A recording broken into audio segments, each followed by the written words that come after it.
Today we're diving into one of SwiftUI's most essential concepts, state.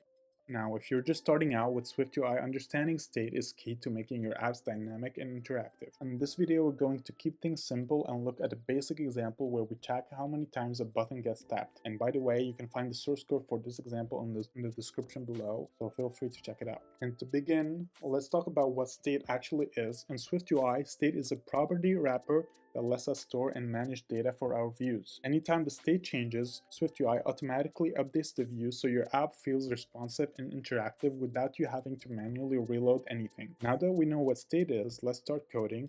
The first thing we need to do is create a state variable, and we do that over here.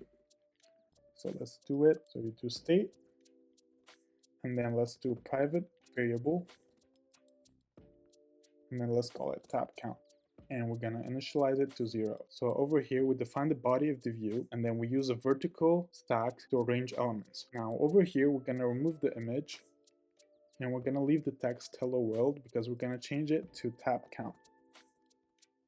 And then over here, we're gonna do tap count like this. And then you're gonna see on the screen over here that is 0. And we're gonna add some styles to the text. So let's say font and then large title, which will make it bigger, as you can see here on the right. And then we're gonna add some padding around the text. And next, what we need is the button, right? So button, and then this button needs an action. So typically this is how it's done. And then over here, we increment the tap count when button is tapped. So tap count plus equals 1. And then we're missing something here, which is the text itself. So text, and then let's say tap me.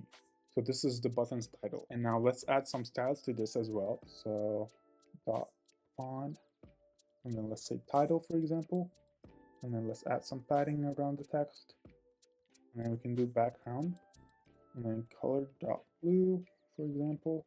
And then let's change the color of the text. So foreground color, and then dot white. And then we can do corner radius of 10 around the button's corners. And now if we tap the button, you'll see the number will increase. So let's try it out. There you go. You can see that it works. So to wrap it all up, we've created a basic example of using state in SwiftUI. This is just scratching the surface of what you can do with state, but it's a great foundation for more interactive apps. And remember, if you want to check out the source code, it's in the description below. And if you found this tutorial helpful, make sure to hit the like button and subscribe for more videos like this one. Thanks for watching.